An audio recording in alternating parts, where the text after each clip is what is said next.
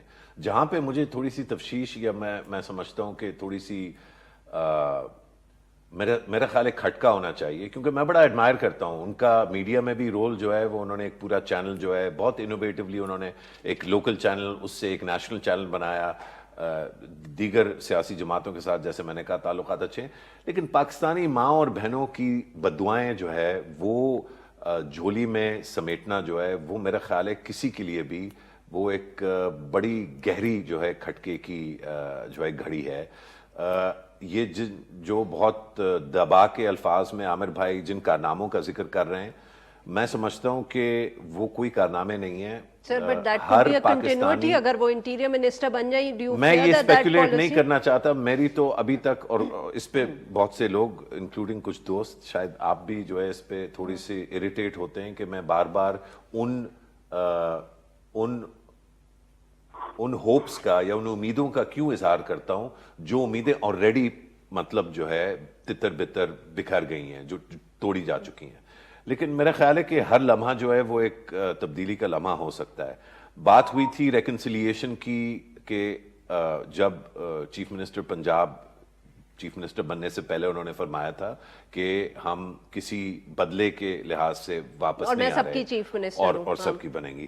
ابھی تک جو ویکینڈ پہ ہوا پی ٹی آئی کی جو پروٹیسٹ ہوئی، ادھر 30 سیکنڈز لیفٹ، اگر آپ مجھے اجازت دیں 30 سیکنڈز ہوں یا 3 سیکنڈ ہوں، میں سمجھتا ہوں پاکستان کے جو کوئکلی میں یہ بات کہہ لوں، پاکستان کے جو اقتدار میں لوگ ہیں سب پاکستانی ان کے ہیں۔ عامر صاحب ویری کوئکلی سر 30 سیکنڈز، کس چیز پہ آپ نے اینی کنکلوڈنگ ریمارکس اگر آپ نے دینے ہیں؟ Sir I have to close the segment. Concluding remarks نہیں کہ بہت ہی چیلنجنگ اس وقت ایک وہ ہے ٹاسک ہے شہباز شریف صاحب ان کی کابینہ کے لیے، اور اس کی جو ان کی سکسیس کی بات یہ ہوگی کہ یہ اپنی حکومت کا سائز کیا رکھتے ہیں، جو اس طرح کی قربانیاں جو یہ عوام سے مانگ رہے ہیں، کیا یہ ہمارے حکمراں اشرافیہ خود اس قسم کی قربانیاں دینے کے لیے تیار ہوں؟ بالکل ٹھیک، بہت بہت شکریہ میرے دو مہمانوں کا، انہوں نے وقت نکالا۔ ناظرین یہاں پہ لیں گے ایک چھوٹا سا بریک، اور جب ہم بریک سے واپس آئیں گے تو ہم بات کریں گے جو سپریم کورٹ میں آج صحافیوں کے حوالے سے پروسیڈنگز ہوئی۔ اسٹے ود اس۔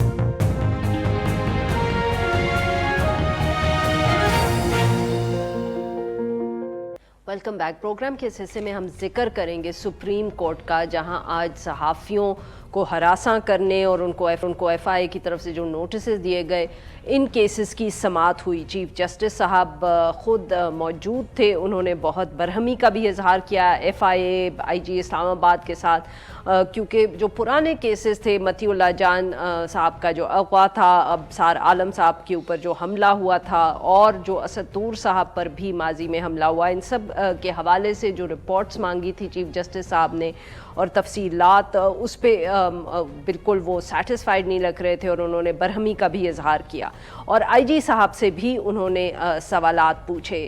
ان کو پھر جو وہاں وکلا موجود تھے، بیرسٹر صلاح الدین صاحب، انہوں نے یہ بھی بتایا کہ اسد طور صاحب اس وقت جیل میں ہیں، جس پہ چیف جسٹس صاحب جو ہیں انہوں نے سرپرائز کا اظہار کیا، انہوں نے بلکہ یہ پوچھا کہ وہ کیسے ہیں جیل میں۔ تقریباً 2 ہفتے ہو چکے ہیں کہ اسد طور صاحب جو ہیں وہ اس وقت انڈر اریسٹ ہے۔